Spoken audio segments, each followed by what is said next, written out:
이 모든 종교에는 기도 행위라는 게 다 존재하죠. 뭐 지난번에 보니까 뭐 여기 달라스 지역 내에서도 분수 같은 거만 보면 거기다가 다 동전 집어넣고 거기다가 소원 비는 사람들도 있고요.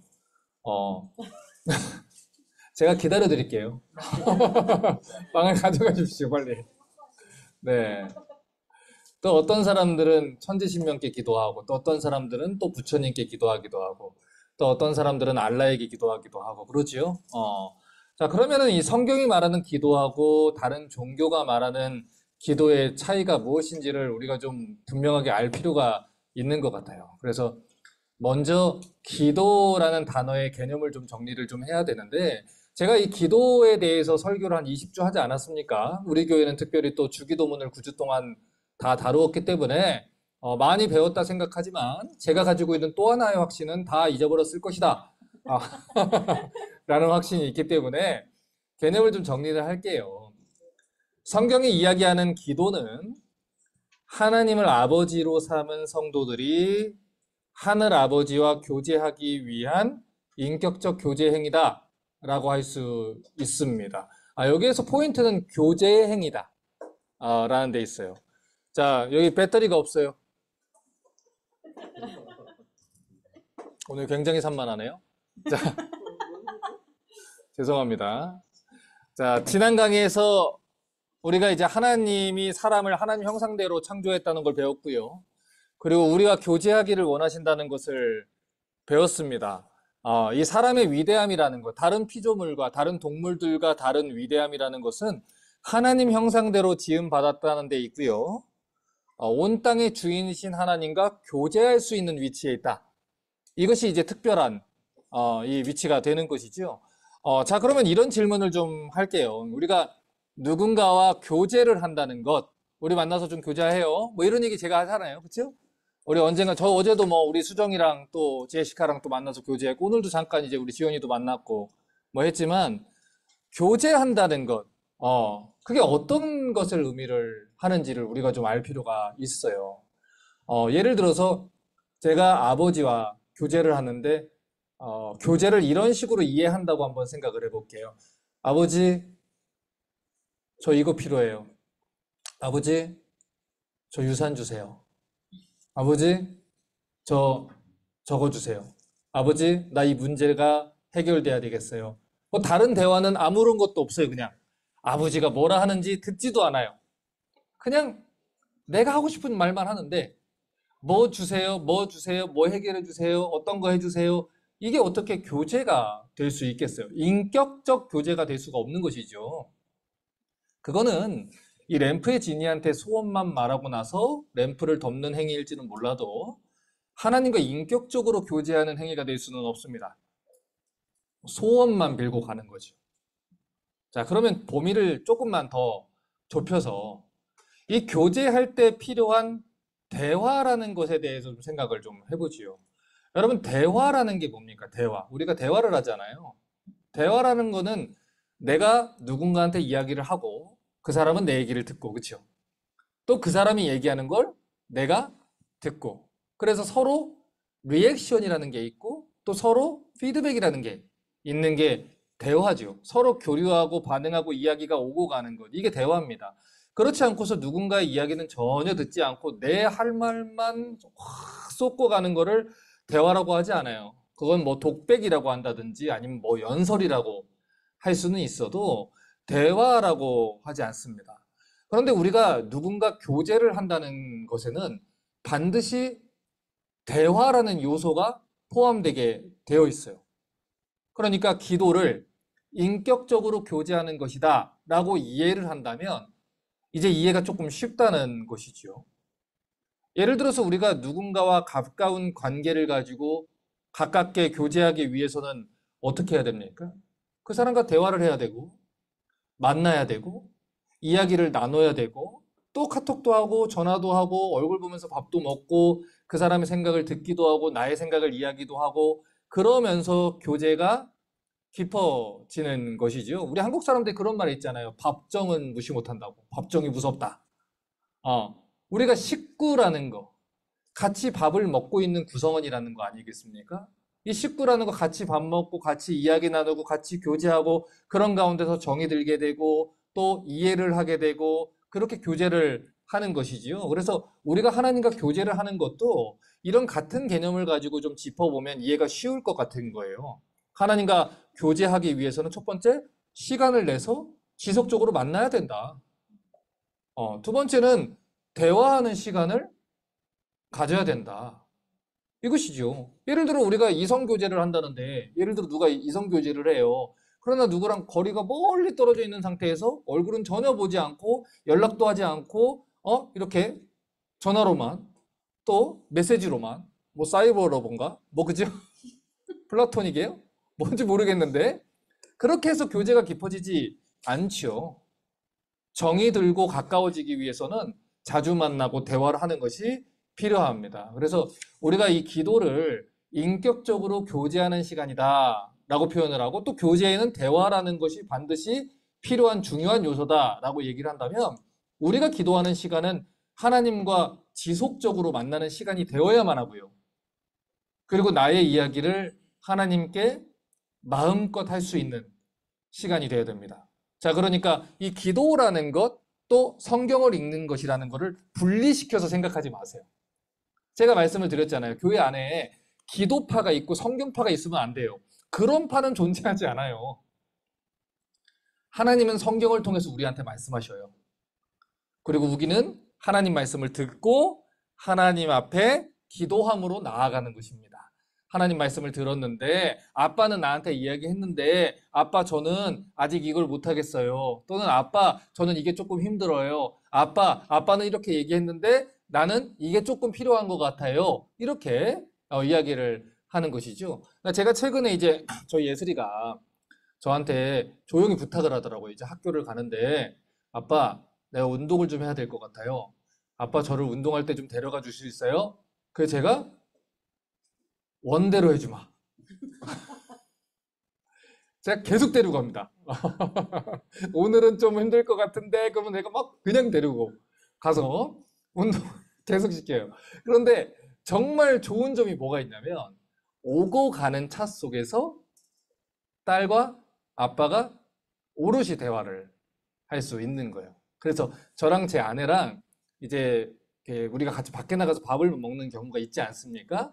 그럴 때 아내랑 저랑 둘이 얘기한 게 어떤 거냐면 앉게 되면 제가 딸 옆에 앉는 걸로 저희는 좀 되도록 해요. 이유가 뭐냐? 딸이 이제 사춘기가 들어가고 고등학생이 되니까 아빠랑 멀어질 수가 있잖아요. 그렇기 때문에 아빠랑 계속해서 가까운 교제를 나눌 수 있도록 제가 일부러 딸 옆에 앉고 제가 일부러 대화랑 더 많이 하고 그래서 저희 딸도 노력하는 게 느껴지는 거예요. 그래서 지난주에도 우리 그 빵집에 갔는데 빵집에 딱 서 있는데 딸이 조용히 와서 제 손을 이렇게 잡더라고요. 그러니까 일부러 본인도 어색하는 게 느껴져요. 고등학생 그 딸이 아빠 손 잡는 게 쉽지 않거든요.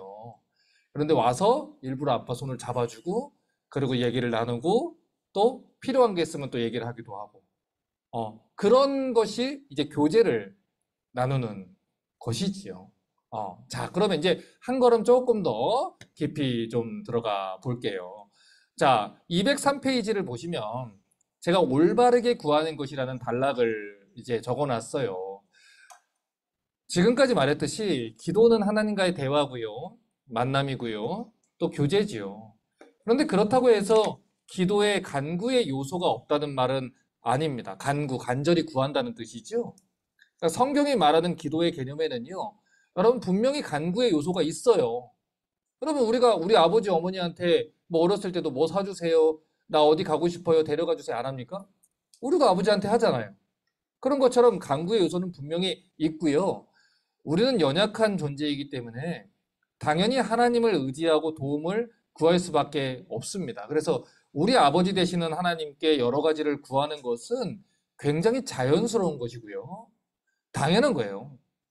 그런데 우리가 알아야 되는 건 성경이 이야기하는 기도는 간구 자체가 목적이 되지는 않는다. 기도의 요소가 100% 간구, 기도는 간구다.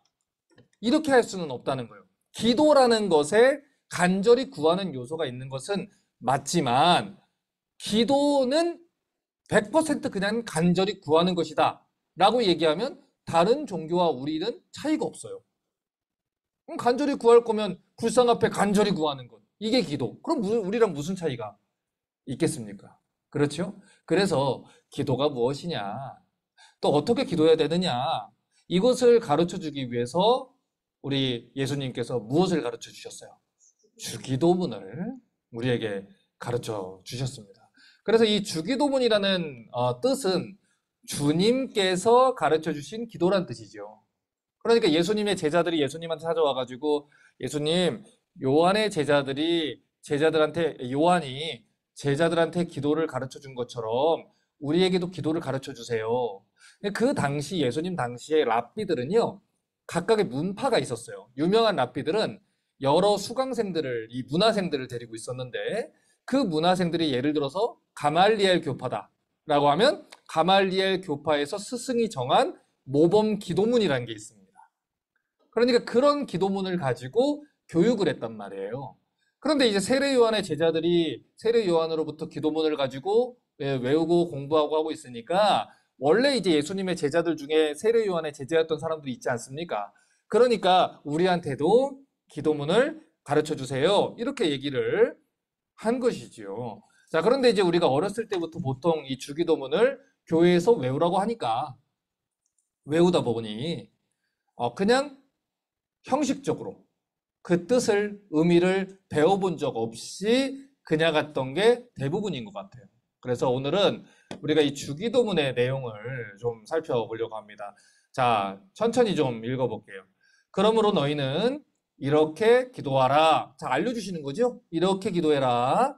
하늘에 계신 우리 아버지여, 이름이 거룩히 여김을 받으시오며 나라가 임하옵시며 뜻이 하늘에서 이루어진 것 같이 땅에서도 이루어지이다. 오늘 우리에게 일용할 양식을 주옵시고 우리가 우리에게 죄 지은 자를 사하여 준 것 같이 우리 죄를 사하여 주옵시고 우리를 시험에 들게 하지 마옵시고 다만 악에서 구하옵소서. 나라와 권세와 영광이 아버지께 영원히 있사옵나이다. 아멘. 자, 그래서 제가 205페이지를 보시면 주기도문의 구조를 제가 수록을 해놨습니다. 이 주기도문의 구조는 크게는 세 부분으로 나눌 수 있어요. 보세요. 1번 기도의 대상, 그렇죠. 2번은 기도의 내용, 3번은 송영, 그러니까 하나님께 영광을 돌리는, 그렇죠. 하나님께 이 영광을 보낼 송자를 써서 영광을 돌리는 것이죠. 자, 첫 번째로 우리한테 가르치는 것은 기도의 대상이에요. 그러니까 성도들이 기도를 할 때 아까 얘기했잖아요. 기도에는 간절히 구하는 간구의 요소가 있는데 대상을 분명히 하지 않으면 우리가 뭐 로마에 있는 트레비 분수 앞에서 뭐 기도를 하거나 아니면 뭐 절에 가서 기도를 하거나 아니면 여기 사원 가서 기도를 하거나 우리 크리스천들의 기도가 그들의 기도와 전혀 다를 것이 없다는 것이죠. 그래서 우리가 누구한테 기도해야 되는지를 알아야 된다는 거예요. 크리스천들은 누구한테 기도합니까? 하늘에 계신 누구요? 하나님. 그런데 뭐라고 얘기를 했어요? 우리 아버지요. 이게 굉장히 중요한 거예요.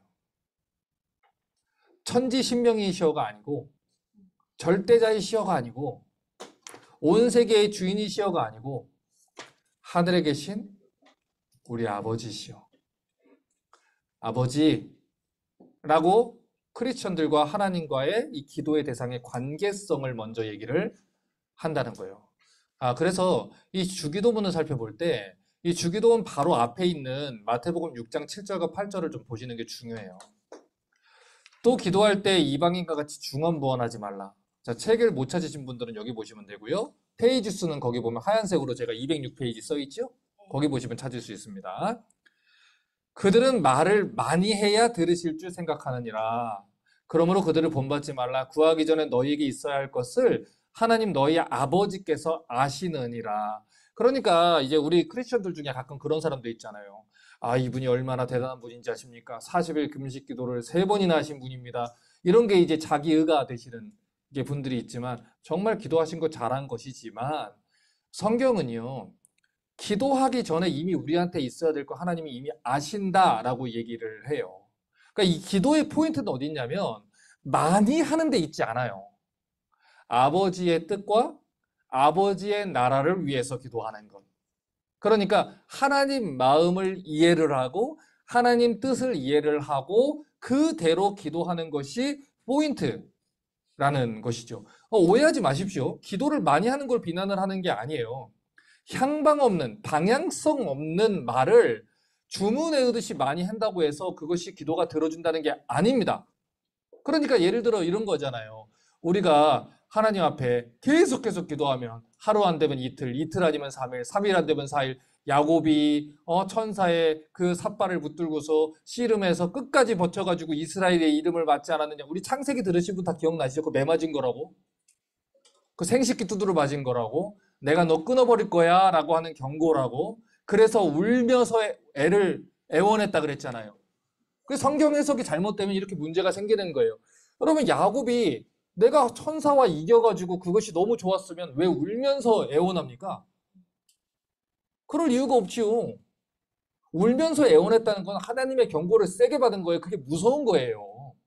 그거는 잘못된 표본으로 우리에게 나오는 겁니다. 야곱이 그 기질을 버리지 않고 계속해서 씨름을 했다는 얘기를 하는 것이죠. 그래서 이제 성경은 분명히 얘기했어요. 그들은 말을 많이 해야 들으실 줄 생각하느니라. 우리가 하나님 앞에 하루 안 되면 이틀, 이틀 하면 3일, 자식 이기는 부모 없다잖아요, 여러분. 여러분 계속 하십시오. 여러분 자식 이기는 부모 없는 거 맞는데 하나님 이기는 하나님 자식은 없습니다. 그거는 이제 우리의 생각이 너무나도 인간적인 거예요. 루터가 에라스무스한테 했던 말처럼 당신의 생각은, 하나님에 대한 생각은 너무 인간적입니다. 그러니까 인간들의 사고와 인간들의 생각과 이런 상식을 갖고 내가 자식한테 이렇게 하니까 하나님도 이렇게 할 거야 라고 생각을 하는 거. 하나님이 자식이 어려움 당하기를 원하겠어? 하나님이 자식이 고난 당하는 걸 원하겠어? 그 하나님이 뭐라고 했습니까? 누구든지 나를 따라오려거든 자기 목숨과 자기 형제와 아내와 자기 모든 것을 버리지 않고 나를 따라올 수가 없다. 자기 십자가를 지고 나를 따라야 된다. 그게 우리 하나님 하신 말씀이거든요. 근데 우리의 하나님에 대한 이해가 너무 인간적이다 보니까 내가 하고 싶은 것을 하기 위해서 기도를 하고 내가 하고 싶은 것을 하기 위해서 하나님을 그 말씀조차 자꾸 바꾸는 거예요. 그래서 우리가 이 주기도문을 알기 전에 제일 먼저 하신 이 말씀을 좀 알아야 됩니다. 하나님을 모르는 이방인들이 알지도 못하는 신들을 향해서 같은 말을 주문 거듯이 반복하는 기도를 할 필요가 없습니다. 왜냐면 하나님은 우리를 가장 사랑하시는 하늘아버지라 그래요. 그래서 제가 저희 아이들한테 어렸을 때부터 교육한 게 있어요. 너희들이 정말 필요한 거라면 너희가 떼쓰지 않아도 아빠는 들어줄 거야. 그러나 너희한테 필요가 없는 것이고 그것이 너희한테 유익이 되지 않는 거라면 너희가 한 달을 땅바닥에 누워 있어도 아빠는 들어주지 않아. 그러니까 괜히 힘 빼지 마. 아빠가 들어줄 만한 거는 너희들이 얘기하지 않아도 다 들어줘. 그러니까 떼쓰지 마. 하지만 얘기는 해봐. 일단 얘기는 해봐. 저희 집 요즘 유행어가 그거예요. 얘기해봤어. 이게 유행어예요. 애들이 맨날 우리 방 보면 오빠 나 이거 해도 돼요? 안 돼 그거. 얘기해봤어. 그리고 가. 가는 거예요. 그러니까 우리가 부모님이 뭘 들어줄지 뭘 옳다고 할지 그걸 모르잖아요. 때로는 우리가 원하는 게 있지 않습니까? 그러나 이게 분명한 원칙과 기준과 공의가 없는 인간이 아니라 하늘에 계신 피조물과 다른 초월적인 완전하신 사랑이시자 완전한 공의로우신 분이자 우리에게 가장 좋은 게 무엇인지 아는 하나님 아버지께서 우리에게 기도하라고 하셨고 간구하라고 하셨고 그러니 우리는 얘기해 봤어 하는 거예요. 하나님 앞에 들어주시는 건 누가 하는 거예요? 하나님이 하시는 거예요. 그러나 우리가 가지고 있는 확신은 무엇입니까? 하나님이 우리를 가장 사랑하시는 누구다? 아버지다. 그러니까 아버지가 나한테 이걸 안 줬으면 아버지가 이유가 있을 것이다. 여러분 이러면요 우리 기도 생활에 굉장히 큰 자유가 생긴다니까요. 너무너무 큰 자유가 생기는 거예요. 예를 들어서 우리가 지금 이 교회 이전 협의회를 놓고서 기도하고 또 계획을 세우고 그러잖아요. 근데 여러분 만약에 우리의 계획이 안 될 수 있어요. 사도 바울이 북쪽으로 가려고 그랬는데 하나님이 빌립보로 보내버리잖아요. 마게도냐로 보내잖아요. 그렇죠? 그럼 바울이 막 낙심해야 됩니까? 아니잖아요. 나는 틀릴 수 있어요. 여러분, 우리는 최선의 것을 못 볼 수 있어요. 그러나 시간이 다 지나보면 하나님 손바닥이 아닙니다. 결국 우리의 인생 속에서 지난 시간을 되돌아볼 때 한 번도 하나님이 간섭하지 않은 순간이 있나요? 믿음이 자라면 자랄수록 고백하는 게 무엇입니까? 내 인생 항상 어그러지고 망친 것 같고 내가 다 엉망으로 만들 것 같던 그 모든 순간 속에서도 돌아보니 하나님이 그 순간 속에서도 꽃을 피워내셨더라. 그거 아니에요. 그걸 보는 게 믿음이라는 것이고 그러한 이야기를 전파할 수 있는 게 간증이라는 거예요. 그러니까 여러분, 간증과 자기 자랑을 헷갈리지 마세요. 내가 무언가를 해가지고 내가 이렇게 복을 얻었어. 이거는 자기 자랑. 아시겠지요? 그건 자기 자랑이에요.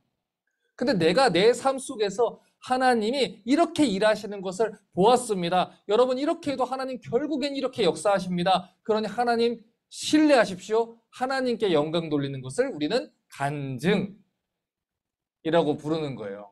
그러니까 우리가 무슨 간증을 할 거면 누가 영광을 받으셔야 돼요? 하나님이 영광을 받으셔야지. 그 강단 위에서 외치고 있는 누군가가 영광을 받는 것은 그건 자기 자랑, 자기 의입니다. 그것으로 하나님이 영광을 받지 않아요. 그래서 여러분이 저는 이 기도 생활 가운데 큰 담대함을 가지셨으면 좋겠어요. 하나님 뜻대로 되는 게 가장 선하다고 믿는다면 때 안 씁니다. 근데 항상 뭐예요? 하나님, 제가 생각할 때는 하나님이 잘못 생각한 것 같은데요. 이 분야는 그래도 제가 조금 더 잘 알지 않을까요? 제가 이거 전문가인데요. 라고 하는 교만한 마음이 있기 때문에 하나님 앞에 그 계획을 인정하지 않는 거예요. 그러니까 우리가 앞날 속에서 여러 가지 계획을 세우지 않습니까? 그렇죠? 그러나 사람이 자기 마음으로 그 계획을 세우고 그 발걸음을 자꾸 걸을지라도 그 걸음을 인도하시는 분은 누구예요? 하나님. 정확히 말하면 걸음을 인도하시는 분은 누구다? 여호와니라. 여호와는 언제 쓴다 그랬어요? 약속을 주시고 그 약속을 성취하시는 하나님이라는 거예요. 하나님이 여러분의 삶 속에서 약속을 주셨단 말이에요.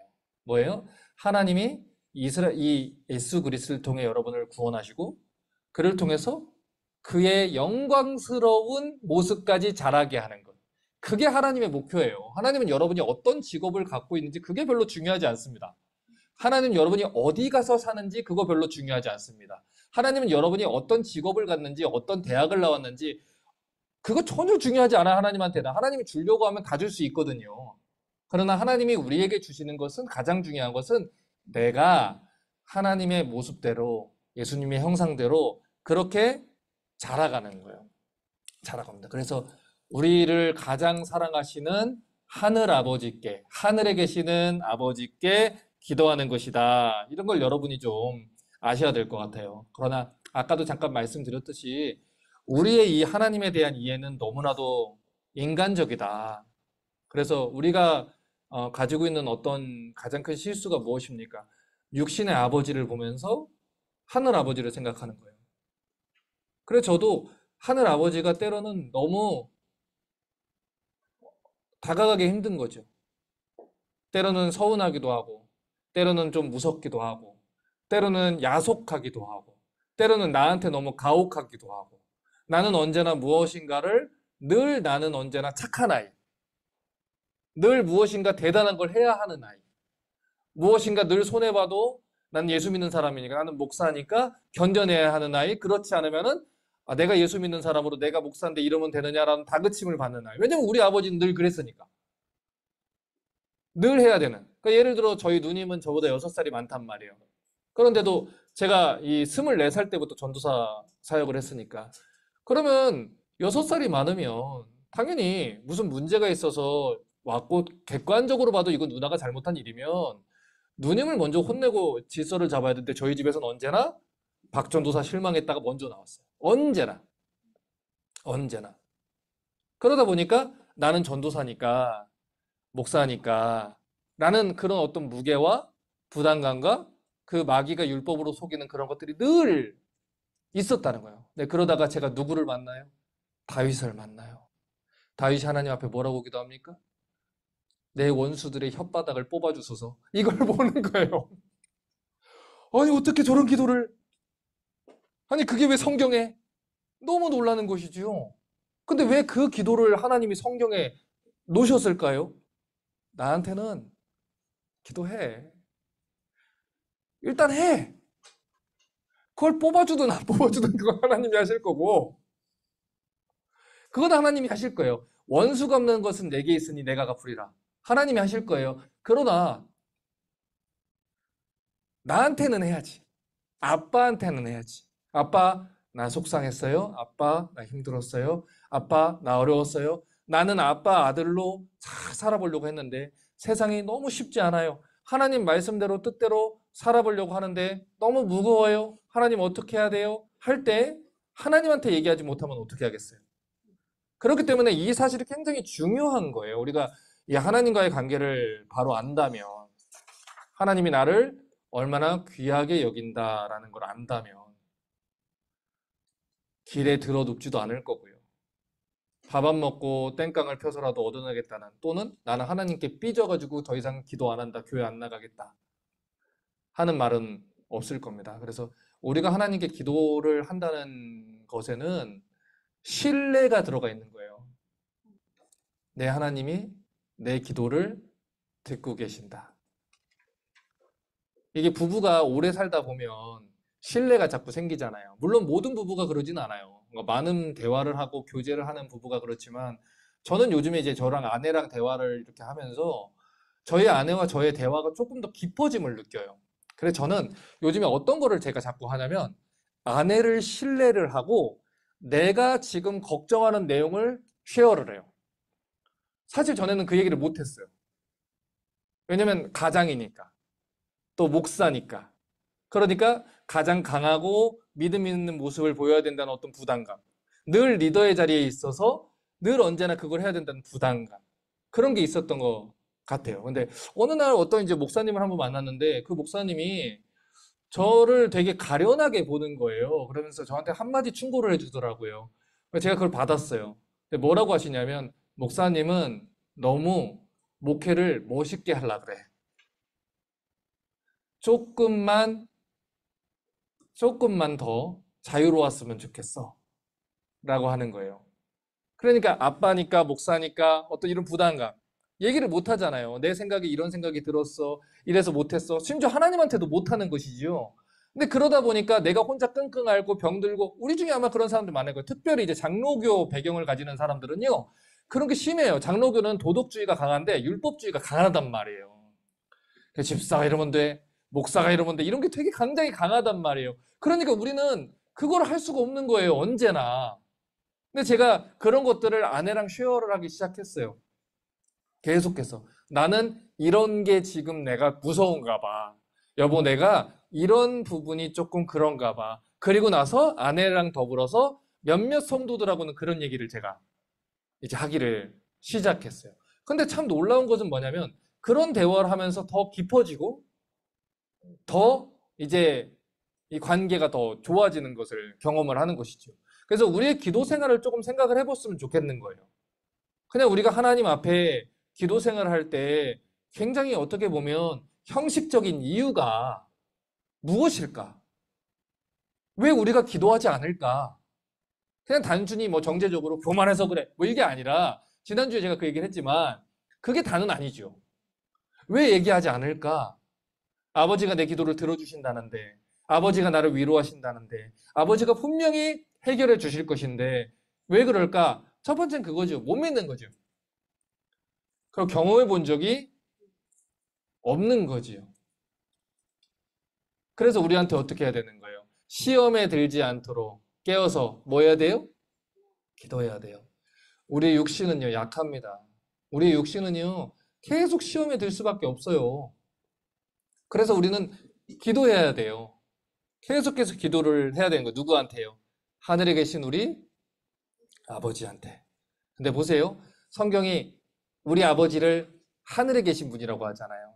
하늘이라는 것은요, 땅의 반대말로 쓰인 게 아니에요. 그런 개념이 아니고 공간적인 측면이 아니고 그 유대인들이 가지고 있는 개념에 하늘은 초월한 존재를 얘기를 하는 거예요.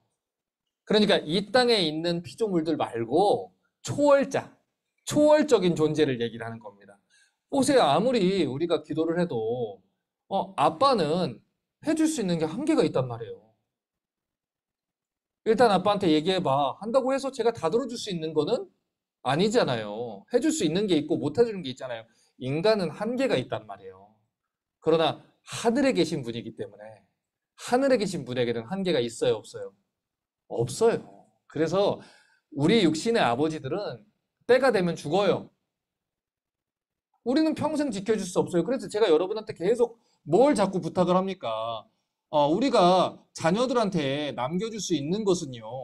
여러분, 신앙과 하나님 손바닥밖에 없다니까요.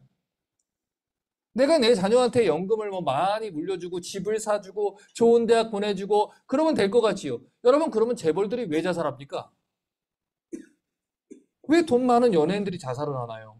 왜 모든 걸 다 이룬 것 같은 사람이 무너지나요? 그렇잖아요. 우리가 물려줄 거는 하나님이에요. 하나님에 대한 신앙을 물려주셔야 돼요. 그래서 그 아이들이 어려울 때 부모를 찾는 게 아니라 누구를 찾아야 돼요? 하나님을 찾아야 돼요. 그들이 부모를 찾는다는 것은 무엇을 위해서 찾는 거라면 엄마 같이 기도해 주세요. 라고 하는 거예요, 여러분. 그것을 위해서 찾는 것이지 엄마 해결해 주세요가 아니에요. 근데 거기에서 우리가 이게 자꾸 틀어진단 말이죠. 우리가 자녀들에게 줘야 되는 것은 하나님 손바닥이에요. 하나님의 손을 붙잡을 수 있도록 해주셔야 되는 거예요. 그래서 여러분, 부모님들한테 제가 정말 진심으로 부탁하지만 여러분 스스로 교회에 일주일에 한 번 와가지고 여기에서 뭐 믿음 있는 척하고 예배 드리는 척하고 자식들이 그걸 모르겠습니까? 다 합니다. 우리가 어떻게 무슨 기준을 갖고 세상에서 살아가고 선택하고 하는지 자녀들이 다 보고 있어요. 다 듣고 있어요. 그 우리의 대화들, 행동들, 가치들, 삶을 판단하는 것들, 움직이는 원동력 자식들이 다 한단 말이에요. 그런 가운데서 자녀들에게 물려줘야 되는 것. 우리의 일생 동안 힘써야 된다는 거예요. 여러분, 근데 이 중요성을 너무너무 잘 모르고 간과하시는 분들이 많은 거예요, 여러분. 그래서 지금 이 세대가 이렇게 된 겁니다. 그래서 지금 이 시대의 사람들이 예수를 믿지 않는 거예요. 그래서 지금 이 아이들이 교회를 다니지 않는 거예요. 왜냐면 우리 엄마 아빠가 그렇게 교회를 소중하게 여기지 않았거든요. 그거를 최우선순위다라고 여기지 않았어요. 여러분, 오늘 저희 아이들의 성경일도 끝냈어요. 여러분, 이제 아직 안 끝낸 사람은 지금이라도 늦지 않았습니다. 빨리 끝내십시오. 그거 잘 따라가셔서 140일 하고 있잖아요. 여러분, 방학 동안 성경만 읽었네라고 하더라고요. 저희 방학 처음 시작할 때, 애들 방학 시작할 때 레위기 읽고 있었어요. 한참 밀렸죠, 그러니까. 그거를 방학 동안 이제 1시간씩 때려잡고 간 거예요, 여러분.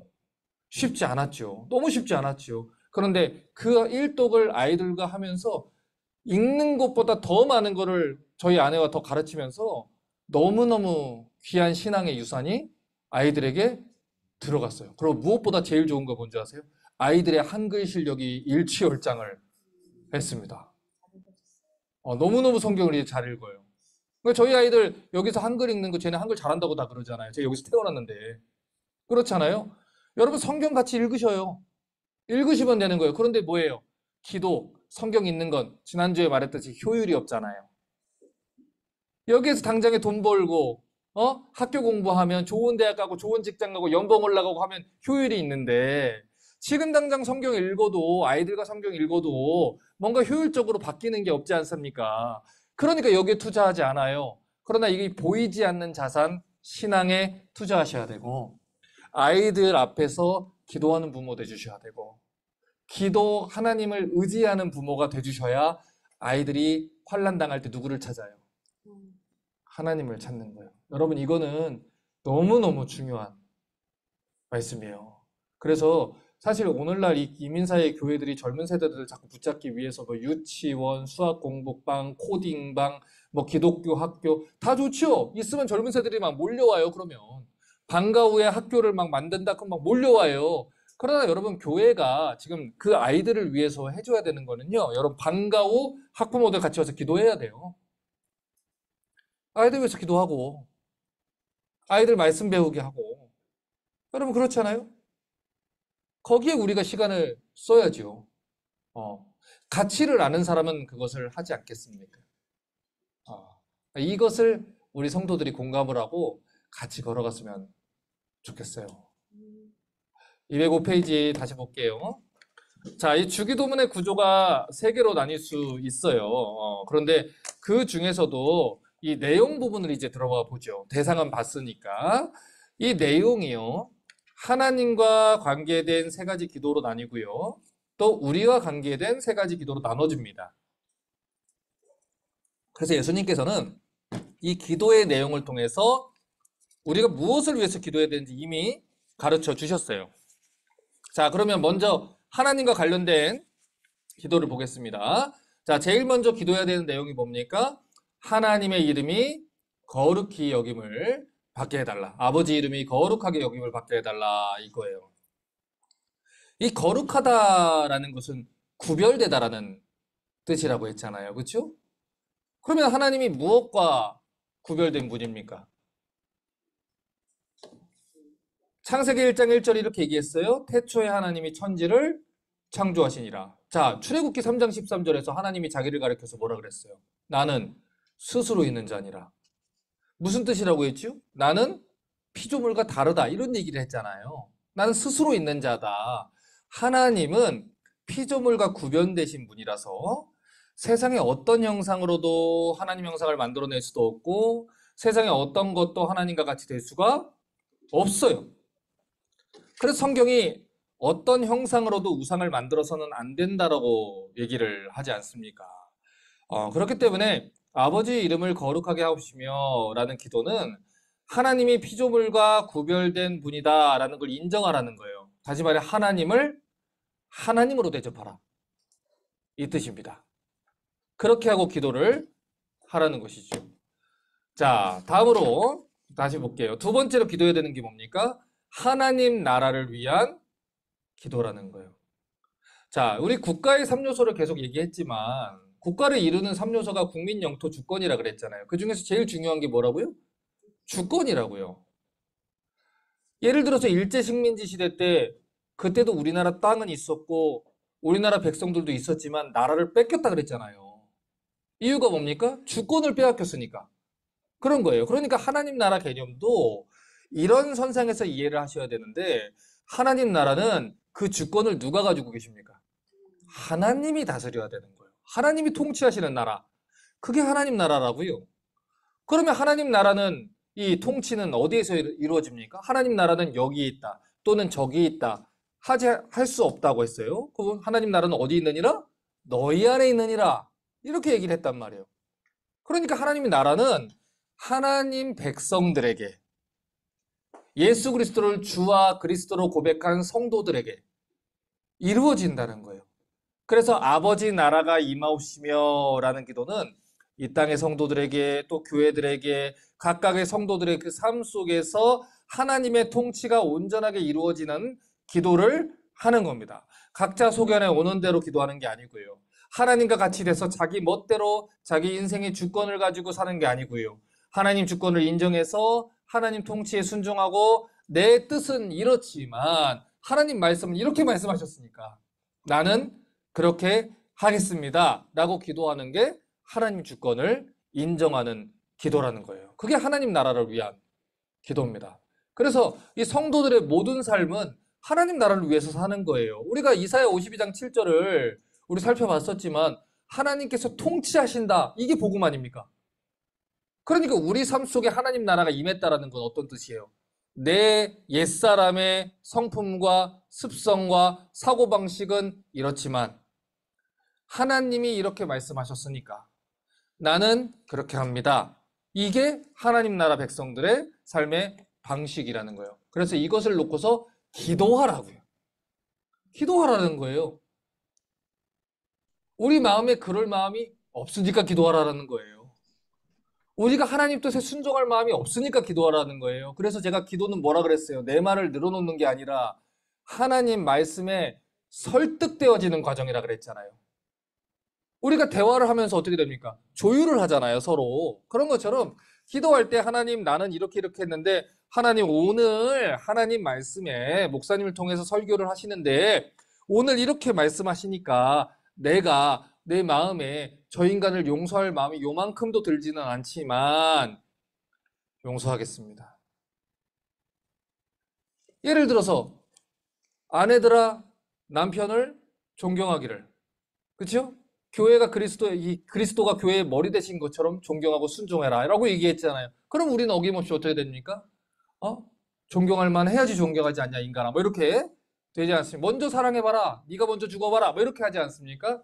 내 마음은 그렇지만 하나님이 말씀하셨으니까 나는 믿고 순종해서 남편을 섬기겠습니다 할 때 그곳에 하나님 나라가 임하는 거예요. 그곳에 내 옛사람의 습성은 당연히 이렇지요. 내 사고방식은 이렇지요. 그러나 하나님이 말씀하시니까 이렇게 하겠습니다 라고 하는 거예요. 자, 그래서 우리의 이 싸움은 결국 우리 안에 있는 내 나라를 무너뜨리고 누구의 주권을 세운다? 하나님의 주권을 세운다. 내 사고방식을 버리고 하나님 말씀대로 살아간다. 여기 있어야 되는 것이지요. 자, 세 번째로 성도들이 기도해야 되는 내용이 무엇입니까? 하나님의 뜻이 이루어지기를 기도해야 돼요. 그러니까 여러분 성경적으로 하는 기도는 내 뜻, 내 생각이 이루어지기를 바라는 게 아니에요. 내가 너무나도 사랑하는 하늘아버지 뜻이 하늘과 땅에서 이루어지기를 바라는 것입니다. 그러니까 하나님 나는 여기 대학 가야 돼요. 하나님 나는 여기 직장 가야 돼요. 하나님 나는 여기 뭐 해야 돼요. 하나님 나한테 이거를 주세요. 난 이거 아니면 안 돼요. 그거 내 생각이잖아요. 그럼 퀘스천 이거예요.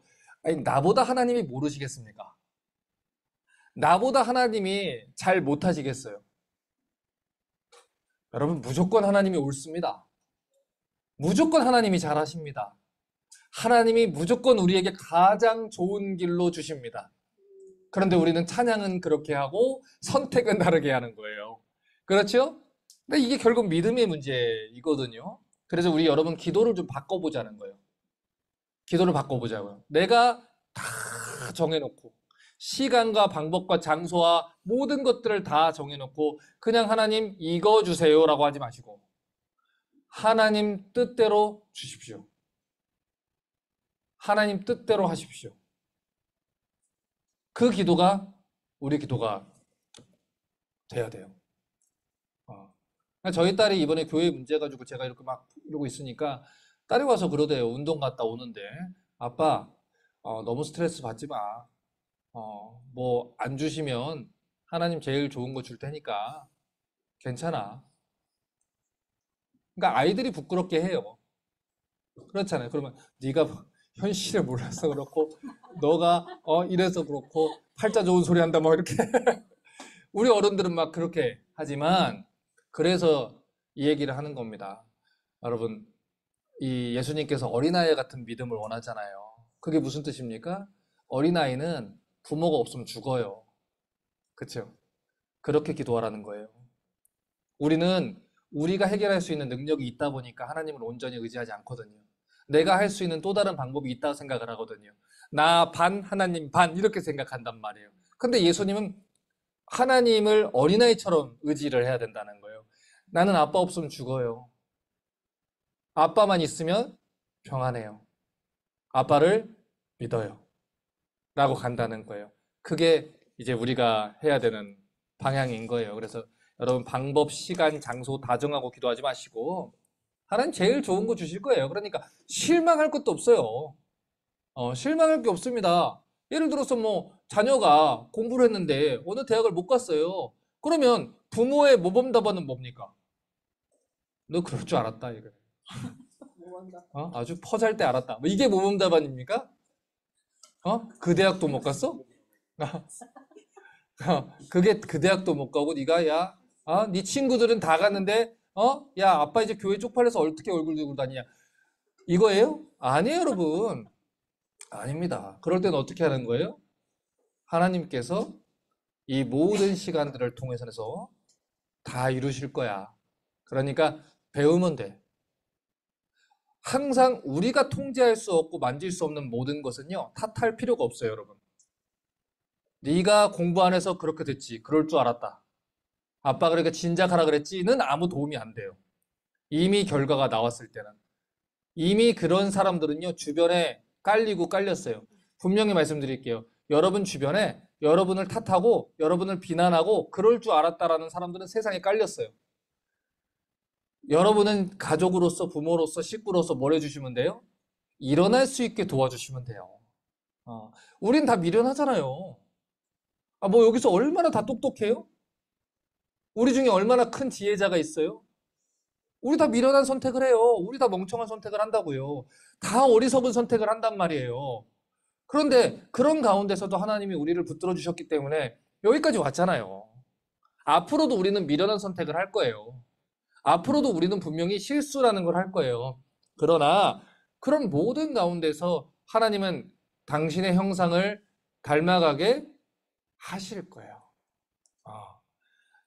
야곱이 하나님 말씀을 듣지 않고 에서를 속이고 그래서 라반에게 도망가야 했던 그것은 분명히 잘못이죠.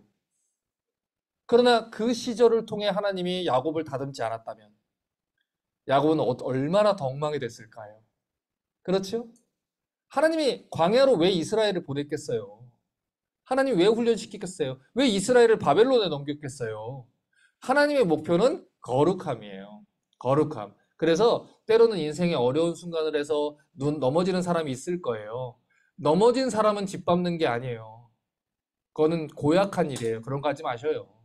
넘어지지 말라고. 그러지 말라고. 도와줄 거 아니면 뭐라 하지 마요. 그러나 넘어진 사람들은 일으켜줘야지. 왜 넘어진 사람을 조롱을 합니까? 일으켜줘야지. 힘내줘야지. 다른 사람들은 다 그럴 수 있어도 힘내줘야지. 그렇죠? 아픈 애는 때리는 게 아니에요, 여러분. 아니라고요, 여러분. 가르쳐줘야지. 그렇죠? 우리는 너그러워야 할 때는 가혹하고, 그죠?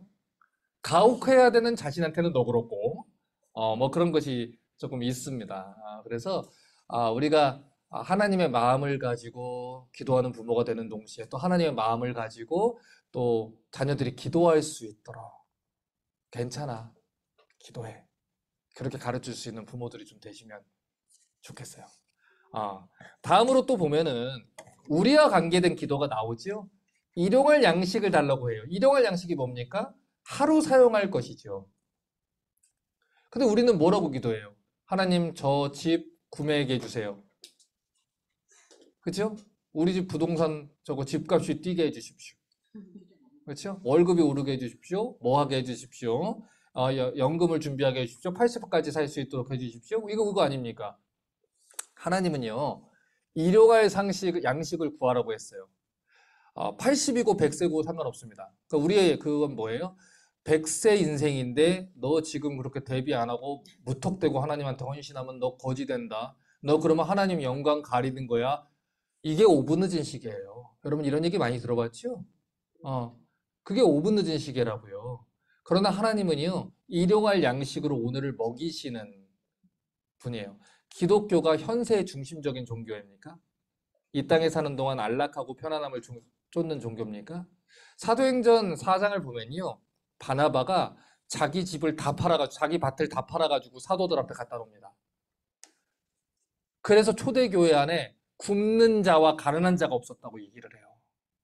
바보죠? 어떻게 살려고 자기 집을 팔아서 갖다 놉니까? 바보 아닙니까? 그렇죠?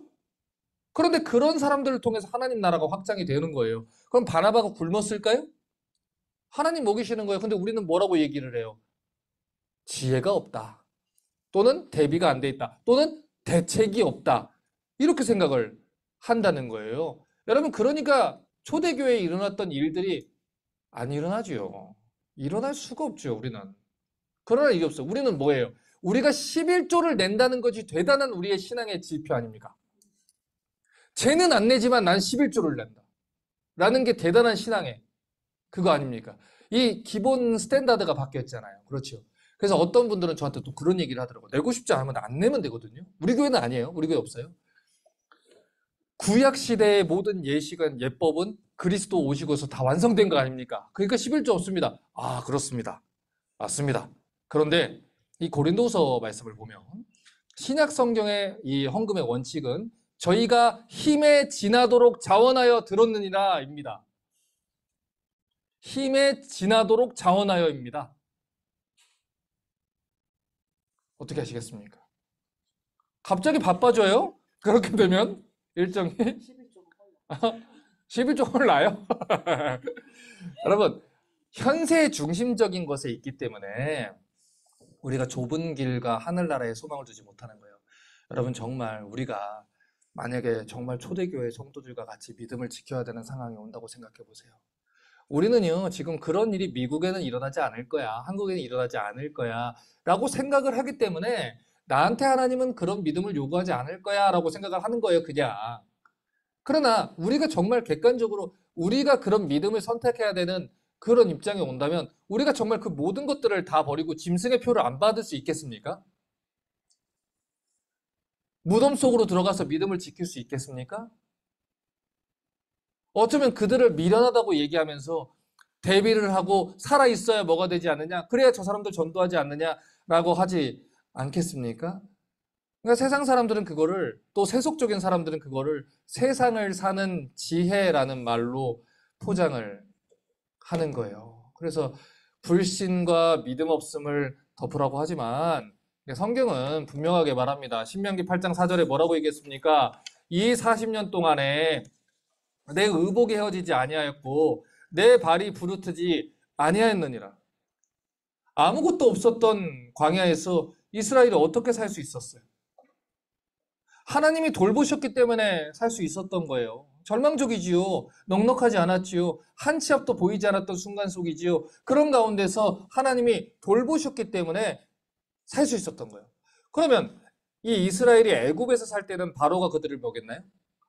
가나안에서 농사 지을 때는 그들이 농사를 잘 져가지고 먹었나요? 애굽에서도 누가 먹였어요? 하나님이 먹였죠. 광야에서도 누가 먹였어요? 하나님이 먹였지요. 하나님이 먹인 거예요, 여러분. 여러분, 이번에 우리가 이제 새로운 이 그쪽으로 갈 때 지금 리스 어그리먼트가 이렇게 왔어요. 근데 너무 무서운 게 뭐냐면 5년짜리가 오는 거예요. 아직 사인 안 했습니다. 지금 리더십 팀하고 얘기를 해야 되는데 5년짜리가 오는 겁니다. 그런데 사인을 해야 되는데 문제는 여기는 2명을 원하는 거죠. 여기 들어올 때 사인을 누가 했겠어요? 제가 했죠. 그거 왜 제가 해야 됩니까? 이거 원초적인 걸 물어보는 거예요. 교회는 담임 목사의 비즈니스가 아니라 그랬잖아요. 근데 왜 그걸 제가 해야 되죠?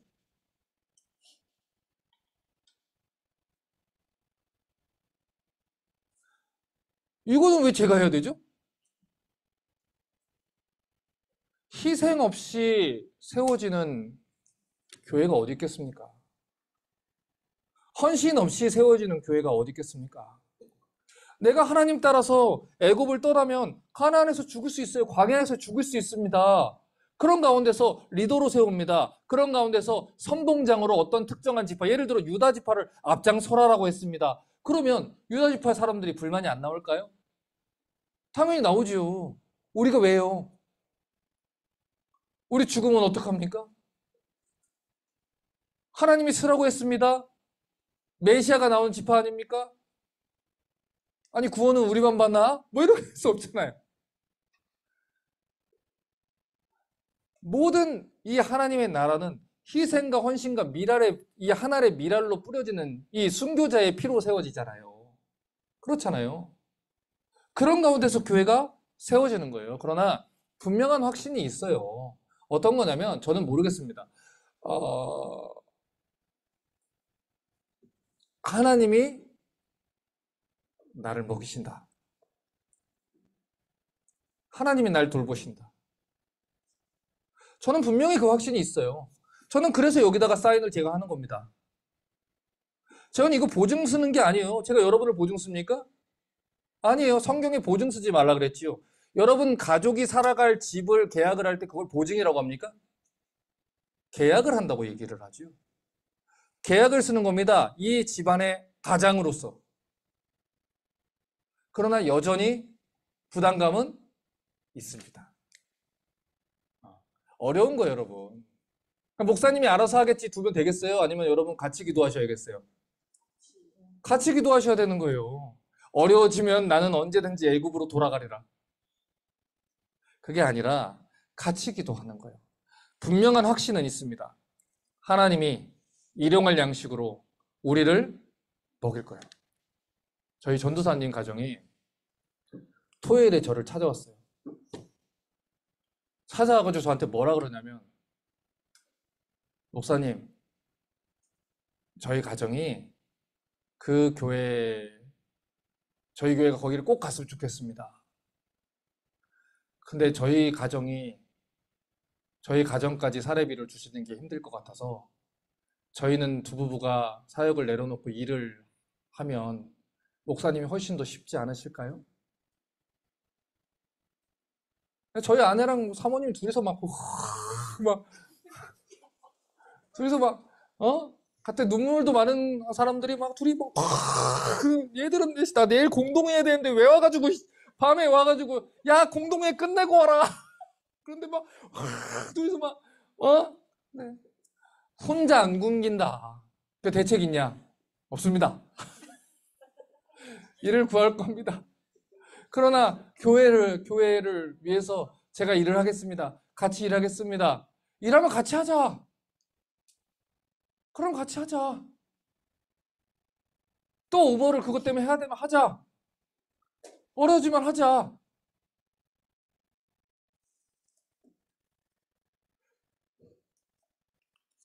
하나님이 먹일 것을 믿는 것이고 일용할 양식이라면 충분하다는 것을 믿기 때문에 이 일을 하는 겁니다. 그거 안 하면 저도 이거 사인 안 하고 여러분 지금까지 감사했습니다. 애굽으로 돌아가시고 저도 미디안으로 가겠습니다. 그렇게 되는 거예요, 여러분. 아닙니다, 여러분. 교회를 위해서 기도하실 거예요, 안 하실 거예요? 기도하셔야 돼요. 기도하셔야 돼요. 그렇게 우리가 훈련되어 가는 겁니다. 보십시오.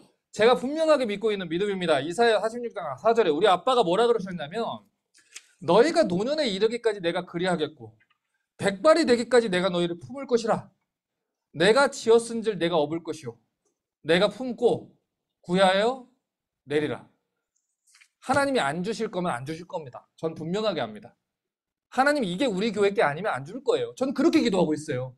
하나님 이거 저 주세요라고 기도하지 않아요. 하나님 안 주셔도 돼요. 근데 우리 교회가 수리아 안디옥처럼 그 지역으로 가서 한인들을 전도하고 이제 그곳에 있는 사람 수평이동 말고 복음을 전하기 위해서 우리 교회를 사용하기를 원하신다면 보내시고, 아니다, 필요 없다, 여기서도 충분하다, 또는 그냥 여기 있어라 하시면 하시고, 니네 호텔로 가라 그러면 가고, 니네 레크레이션 텐트 가라 그러면 가고, 하나님 뜻대로 하소서. 뜻대로 하소서. 그렇게 이 분명한 믿음이 있으면 이렇게 기도하고 자라갈 겁니다. 그러면 좀 평안해요. 조금 평안해요. 자, 보세요. 다시 구조를 봅니다. 자, 다음으로 죄 용서에 대한 기도를 해요. 이 주기도문에서 가르치는 우리가 우리에게 죄 지은 자를 사하여 줄 것 같이 우리 죄를 사하여 주옵시고. 이거는요, 우리가 다른 사람을 용서해 줬으니까 그 기도가 기준이 돼가지고 하나님도 우리를 내가 용서했으니까 하나님도 용서해 주세요라고 하는 게 아니에요. 이 기도는 뭐 우리가 다른 사람을 충분히 용서해야만 하나님이 그제서야 우리를 용서한다도 아니에요. 우리가 하나님께 죄사함을 받았잖아요. 그러니까 이제 우리도 다른 사람을 용서할 수 있는 사람들이 되게 해주세요. 라는 기도를 하는 거예요. 여러분, 용서가 쉬워요? 쉽지 않아요, 여러분. 제가 우리 아내랑 늘 그 얘기를 해요. 하나님은 전능하셔야만 해. 그래야 사랑할 수 있어, 이 인간들을. 하나님이 전능하시기 때문에, 하나님이 사랑이신데 전능하신 분이기 때문에 사람이란 존재를 사랑할 수 있는 거야. 여러분, 우리 사람이라는 존재가 사랑하기가 쉬워요? 쉽지 않아요, 여러분. 쉽지가 않다니까요, 정말. 하루에도 12번씩 여러분 화나죠, 밖에 나가면. 그렇죠? 쉽지가 않아요. 그래서 어떻게 해야 되는 거예요? 기도해야 되는 거예요.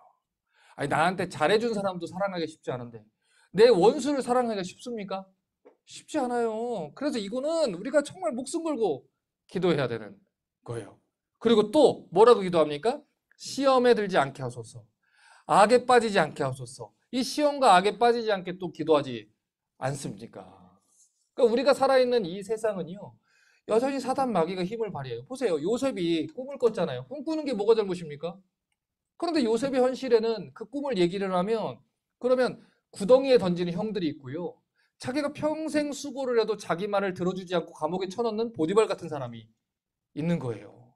자기한테 모함을 하는 보디발 아내 같은 사람이 있는 거예요. 마귀는 오늘도 어떻게든 여러분을 시험하고요. 어떻게든 여러분이 악에 빠지도록 우는 사자같이 돌아다니면서 여러분을 삼키려고 애를 써요. 그러니까 때로는 뭐 장사가 안 될 수도 있고, 그렇죠? 때로는 사람 때문에 시험될 수도 있고, 때로는 경제적인 어려움도 있을 수 있고, 때로는 병이 날 수도 있잖아요. 때로는 내가 이렇게 한 게 무슨 소용이 있나 시험될 수도 있잖아요. 마귀는 할 수 있는 모든 것을 다해서 여러분을 넘어뜨릴 겁니다. 할 수 있는 모든 것을 다해서 여러분, 우리 교회를 흔들고 여러분을 흔들 거예요. 제가 그 얘기했잖아요. 마귀는 자기 편을 건들지 않아요. 마귀는 알아서 망할 것들을 건들지 않아요. 하나님 뜻대로 발버둥 치는 사람, 하나님 말씀대로 살려고 하는 교회, 하나님 뜻대로 지어져 가려고 하는 그 성도들을 마귀는 절대 가만두지 않습니다. 그래서 어떻게든 그들을 건들고 흔들고 흩어버리기 위해서 애를 쓴다는 거예요. 그래서 뭐 위해서 기도해야 돼요? 이 시험에 빠지지 않게 기도하셔야 돼요. 그래서 제가 여러분한테 이제 재직회도 하고 공동회하고 요청하고 싶은 건 우리 교회 기도 모임이 이제 있어야 돼요. 특별히 저를 위한 기도 모임이 있어야 돼요, 여러분. 기도하셔야 돼요. 담임 목사를 위해서 기도해 주셔야 된다고요, 여러분. 그래야 제가 넘어지지 않잖아요.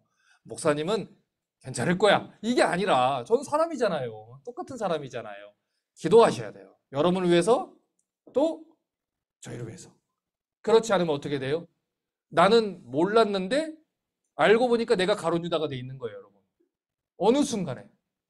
그래서 빠지지 않게 기도를 해야 된다고. 자, 이제 거의 다 왔어요. 자, 235페이지 가면 예수님의 이름으로 기도해야 되는 이유가 있어요. 왜 예수님의 이름을 위해서 기도해야 됩니까?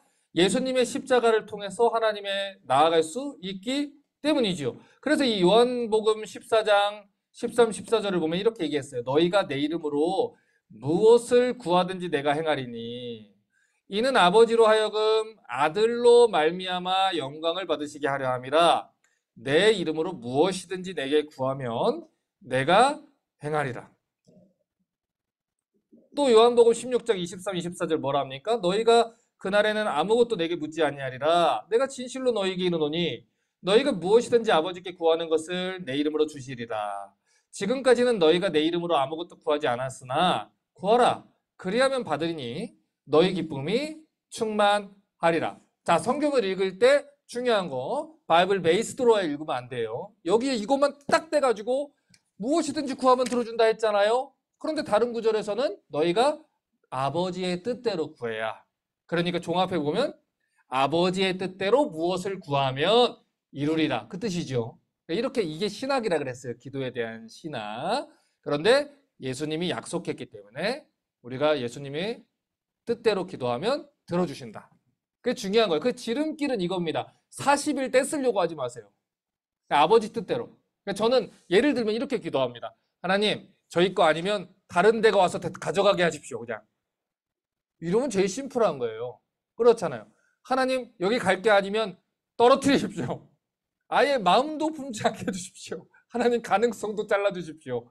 아예 그게 편한 거예요. 그렇잖아요. 자, 그러면은 보세요. 자, 또 한 가지 살펴볼게요. 자, 예수님의 이름으로 기도하는 이유는 뭡니까? 그러니까 정리할게요. 예수님의 이름을 힘입어서 하나님께 나아간다는 뜻인데 그 이유를 히브리서 4장 15, 16절을 이렇게 얘기를 합니다. 우리에게 있는 대제사장은 우리의 연약함을 동정하실 못할 리가 아니요. 모든 일에 우리와 똑같이 시험받은 이로되 죄는 없으시니라. 그러므로 우리는 긍휼하심을 받고 때를 따라 돕는 은혜를 얻기 위해 은혜의 보좌 앞에 어떻게 나아갈 것이라? 다음 데에 나아가고 이게 바로 아까 얘기해봤어 이겁니다. 얘기하셔요. 우리 아버지니까. 여러분 우리가 뭐 얼마나 지혜롭습니까? 얼마나 아버지의 뜻을 헤아립니까? 때로는 알면서도 헛소리하는 게 우리 아닙니까? 그러니까 해보는 거예요. 판단은 아버지가 하시라고. 그러니까 아버지 저는 이렇게 어리석습니다. 구합니다. 그러나 하나님 들어주실 수 있으시면 하나님 뜻대로면 들어주십시오. 예수님도 뭐라고 기도했어요? 이 잔을 옮겨주십시오. 그러나 아버지의 뜻대로 해주십시오. 얘기해 봤습니다. 하셨잖아요. 자, 그래서 이 요한일서 5장 14, 15절 이렇게 말합니다. 그를 향하여 우리의 가진 바 담대함이 이것이니 그의 뜻대로 무엇을 구하면 들으심이라. 자, 분명히 얘기하죠. 아무거나 구해라가 아니고 그의 뜻대로 구하면 들으심이라. 우리가 무엇이든지 구하는 바를 들으시는 줄 안즉 우리에게 그에게 구한 그것을 얻은 줄을 아는지라. 포인트는 이겁니다. 그의 뜻대로라는 거예요. 그래서 우리가 늘 씨름하는 게 뭡니까? 하나님 뜻이 무엇인지 기도해야 된다. 그렇잖아요. 근데 우리가 이것도 너무 습관적으로 기도해봐. 이게 너무 습관적인 거예요. 그러니까 하나님의 뜻대로 기도를 하려면 하나님의 뜻은 어디 기록되어 있어요? 성경에 있어요. 그래서 여러분이 성경을 알아야 하나님 뜻대로 더 기도할 수 있고 성경을 알아야 여러분의 기도가 지름길이 생기게 되는 거예요. 그래서 이런 질문하지 않습니까? 하나님 뜻을 어떻게 알 수 있습니까? 그러면 우선 1차적으로 우리가 구별할 수 있는 것들이 있어요. 그러니까 아까는 제가 얘기할 때 막아버려 주십시오. 할 수 있죠. 그래서 우리가 하나님이 막으셨어. 이런 표현도 하잖아요. 마치 이스라엘이 홍해를 건너갈 때에 이 블레셋 지방으로도 갈 수 있는데 하나님이 일부러 돌려서 보내잖아요. 그런 것처럼 막으시는 부분들이 분명히 있지요. 분명히 있지요. 그런데 뭐 그것뿐만 아니라 우리가 성경에 기록된 하나님의 말씀과 성품을 이렇게 보면 하나님의 뜻을 분별할 수 있는 방법들이 굉장히 많아요. 예를 들어서 하나님은 거룩한 분이죠. 죄를 미워하는 분이죠. 그런데 그런 분이 일용할 양식을 구하라는 분이 우리가 불법을 저질러서라도 부자 되기를 원하시겠어요? 아니잖아요. 우리가 거룩해지기를 원하시는 분이죠. 그런데 우리가 하나님 앞에 예배도 드리지 않고 하나님과의 믿음 생활을 소홀히 여기면서 그냥 무조건 주일까지도 다 빠지면서 부자 되고 좋은 직장 가고 좋은 데 가기를 원하시겠어요? 아니잖아요. 여러분. 성경에는 하나님의 말씀이 기록되어 있는데 그 말씀은 하나님의 성품이 반영되어 있어요. 하나님이 뭘 원하시는지, 하나님이 무엇을 바라시는지 성경이 분명하게 얘기를 하고 있다는 거예요. 그런데 간혹 어떤 분들이 왜 계속 기도 시간만 길어집니까? 하나님의 뜻을 모르겠어요. 하나님 뜻을 모르겠어요. 성경을 들으라니까 안 들어요. 그래서 알려주면 뭐라 그래요? 그거는 내가 원하는 하나님 뜻이 아니에요. 그러는 거예요. 그러니까 하나님 뜻을 모르겠어요. 아직 하나님 뜻이 나에게 오지 않았어요. 그것은 내가 원하는 게 아니에요. 결국 내가 하고 싶은 대로 내 뜻, 내 나라를 원하는 것이지요. 그게 아닙니다. 우리가 기도를 할 때 결국 포인트는 어디 있습니까? 하나님 나라와 하나님 뜻을 위해서 기도하는 거예요. 그러니까 때때로 그렇잖아요. 어리석은 기도를 할 수 있어요. 그리고 어린아이일수록 그런 기도를 더 할 수 있지요. 그러나 신앙이 자라가면서 어른이 되어 가는데 예를 들어서 대학생이 됐는데 초콜릿 안 사준다고 울면 됩니까? 안 되잖아요. 예전에 한국에 있을 때 그 핸드폰을 엄마가 1년밖에 안 됐는데 친구들은 다 새 걸로 바꿨는데 안 바꿨다고 옥상에서 떨어뜨렸더니 안 망가져가지고 변기 넣고 내렸다는 애가 있는 거예요. 애들은 그럴 수 있어요. 그렇죠? 애들은. 그런데 어, 그런데 어른이 돼가지고 그러면 되겠습니까? 근데 우리 지금 그런 일 너무 많다는 거예요. 저 하나님한테 삐졌어요. 제가 예전에 한 자매를 예전에 청년사역 할 때 자매 하나를 상담한 적이 있어요. 그래서 예배를 안 나오겠다는 거예요. 그래서 교회를 안 나오겠다는 거예요. 왜 그러냐? 봉사도 열심히 하고 성교도 많이 가고 하는 자매인데 왜 그러냐? 그랬더니 제가 지금까지 하나님을 위해서 얼마나 헌신했는데 하나님이 나를 결혼을 안 시켜줄 수 있냐고. 나는 삐졌다고. 그러셨어요? 그때 저를 안 만나서 다행이네요. 저는 삐졌다고 안 한다고 그러는 거예요. 그래서 제가 그랬어요. 그러냐? 그래, 알았다. 네가 그렇게 정한다는데 이미 무슨 말을 해도 안 들을 그거니까 뭐라 하겠니? 그래, 알았다. 그래, 그러면 지금부터 열심히 소개팅해라. 점심에도 아침에도 브런치로 한번 만나고 1시 반쯤 한 번 더 만나고 6시쯤에서 만나자. 그래서 한 달이면 90번 만날 수 있으니까 한번 해봐라. 할 수 있는 대로 한번 해봐라. 그때 다음 주에 갑자기 또 봉사를 막 하고 있는 거예요, 어디서. 그래서 너 안 나온다며. 그랬더니 봉사는 계속돼야 됩니다. 그러면서 가는 거예요. 그 뭔지를 모르겠는 거예요. 그러니까 본인이 뭔가 이제 하나님 앞에 이제 삐졌다. 그래서 결국 결혼을 했어요. 결혼을 했어요. 그런데 문제는 그렇게 해서 행복하냐? 그렇지가 않다는 소식을 제가 들은 거예요. 여러분, 그게 해결된다고 행복이 오는 게 아니라니까요. 근데 지금 내가 행복하지 않은 건 돈이 없어서다. 또는 돈이 충분히 없어서다. 내가 행복하지 않은 건 어느 직장을 못 가서다. 내 자식이 어느 대학을 못 가서다. 여러분, 우리 그렇게 해서 자꾸 세속적인 기도들을 자꾸 하지 않습니까? 그게 성경에서 말하는 기도와 너무나 다른데도 우리는 하고 있지 않습니까? 그래서 우린 이거예요. 열쇠를 찾는데 내 열쇠 어디 있어 여보 했으면 나 여기다가 맨날 놔두는데 열쇠가 없어 라고 했으면 어떻게 해야 돼요? 맨날 놔두는데 말고 다른 데를 찾아봐야 될 거 아닙니까? 그러면 내가 지금 내 생각엔 여기 있을 것 같은데 없으면 다른 데를 찾아봐야 될 거 아니에요. 내가 지금까지 내 마음대로 살다가 내 인생이 이렇게 났으면 지금부터는 그러면 하나님 뜻대로 한번 살아봐야 되겠다 라는 터닝 포인트가 있어야 되잖아요. 근데 그걸 안 한 사람이 대표적으로 야곱이라는 사람이라는 거예요. 그러니까 진작 돌아서 왔으면 그 고생을 안 했는데 언제나 그곳에서 숨 쉴만 하면 또 가고 숨 쉴만 하면 또 가고 숨 쉴만 하면 또 가고 그래서 결국에는 어떻게 됩니까? 내 나이가 147세였으나 험악한 인생을 살았습니다 라고 하는 거예요. 그러니까 그런 인생을 살면 되겠습니까? 안 되겠지요. 그러니까 하나님 뜻대로 기도하시고 하나님 나라를 위해서 기도하셔서 여러분의 인생 속에서 땡깡 피는 기도가 아니라 하나님 기뻐하시는 기대 속에서 단축되는 기도 생활 하시기를 주님의 이름으로 부탁합니다. 기도합니다. 하나님 주님을 많이 사랑하고 주님을 신뢰하는 기도하게 하시옵소서. 소원을 빌고 간구하는 땡깡으로 끝나는 것이 아니라 주님을 진정 이해하고 주님 뜻에 설득되어져 가는 아름다운